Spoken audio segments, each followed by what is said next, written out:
Good morning. Let's have a look at what is in the newspaper headlines today, 21st February 2024. Daily Nation. State House extra budget blocked. The Standard. Dead teachers paid millions. The Star. Audit report unearths shillings for 15.6 billion wrought at REREC. People Daily. TSC paid shillings 466 million to dead teachers. State House extra budget blocked. It goes on to say about the State House Controller of Budget, Margaret Nyakango, rejected request by the national government to spend shillings 47 billion under the emergency provision that allows withdrawals without parliamentary approval. Among the blocked expenditures were shillings 1.1 billion by State House for the purchase of vehicles and building of modern presidential dais. That's on page 7. That's on transparency. Past audit reports that have found the provisions for crisis spending has been abused. And then on the top right, there will be more pain. This is about the fuel prices to rise as state triples EPRA levy. And it says consumers will pay more.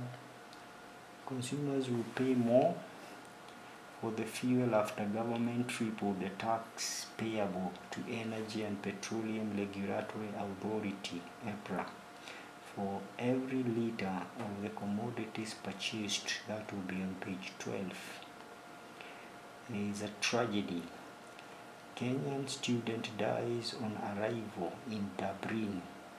A family of Baringo wants an investigation into the cause of death of their 23-year-old daughter 3 days after returning to Dublin, Ireland, where she has been studying for 8 months.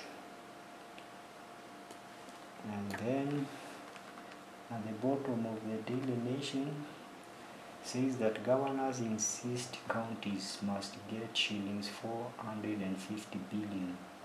A meeting with governors at the ongoing National Executive Retreat in Naivasha failed to unlock the deadlock over devolved units' share of national revenue, even as President Ruto pledged his administration is committed to strengthening devolution.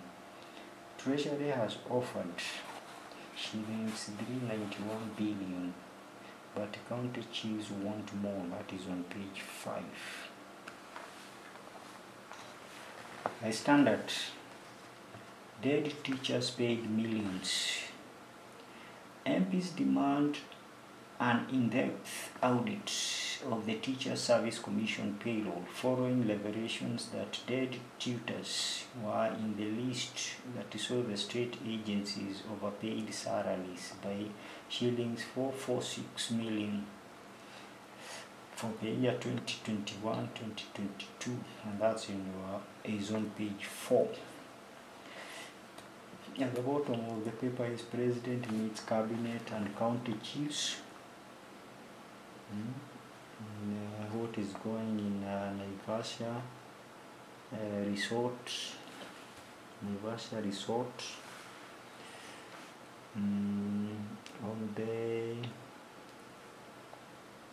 page on the top right, there is Arsenal staff test where they face Porto.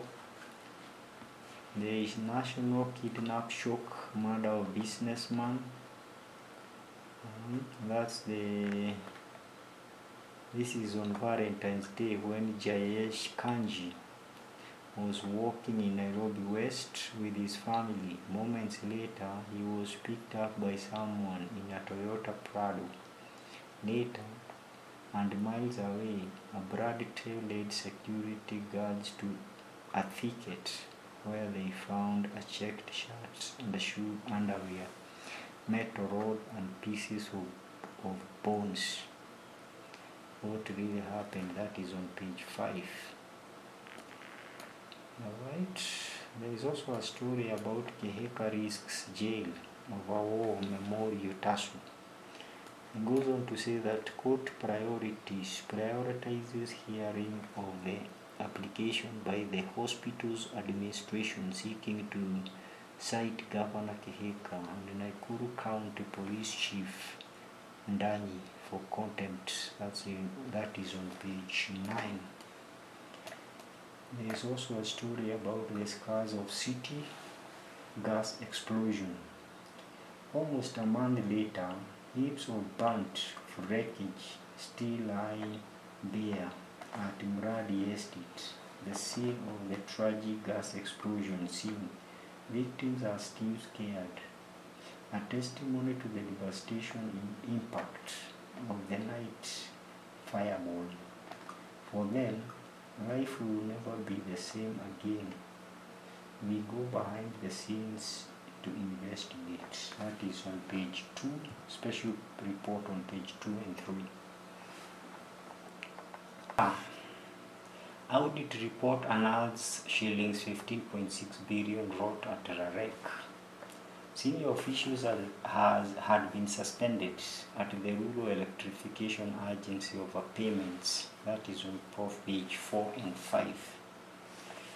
There is also at the bottom there why Ruto austerity called fell on deaf ears.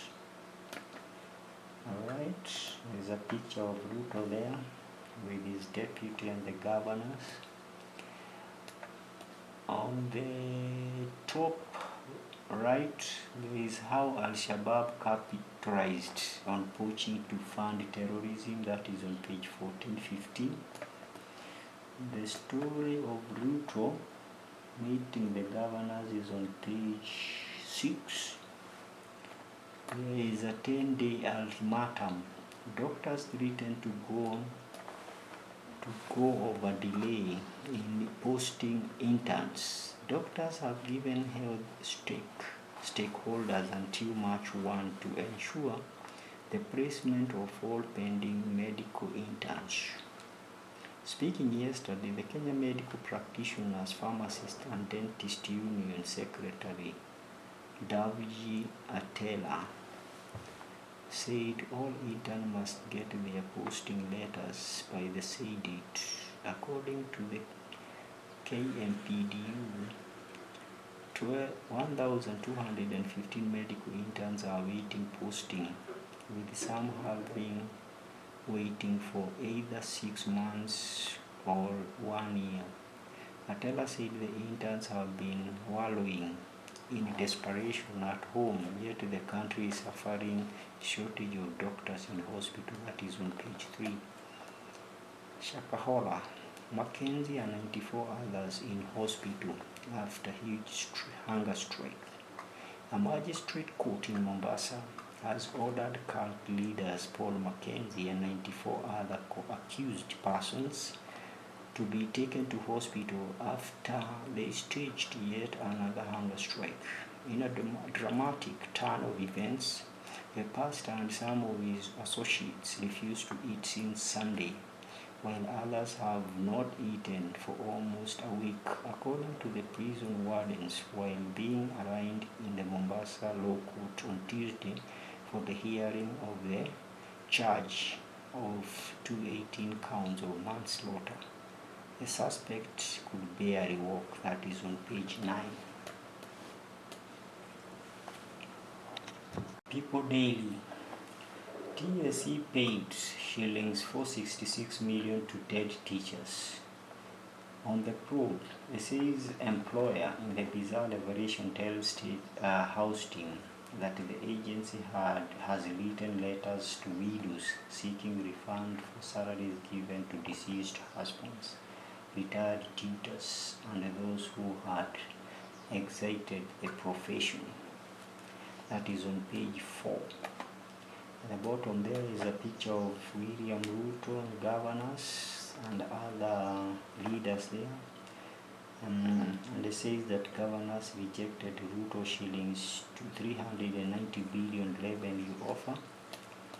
At the top there, it talks of Koome, CJ Koome, why I met President William Ruto. That is on page 6. It says that Chief Justice says the dialogue between arms of government is healthy, but discussions on court decisions in cases is a no-go zone.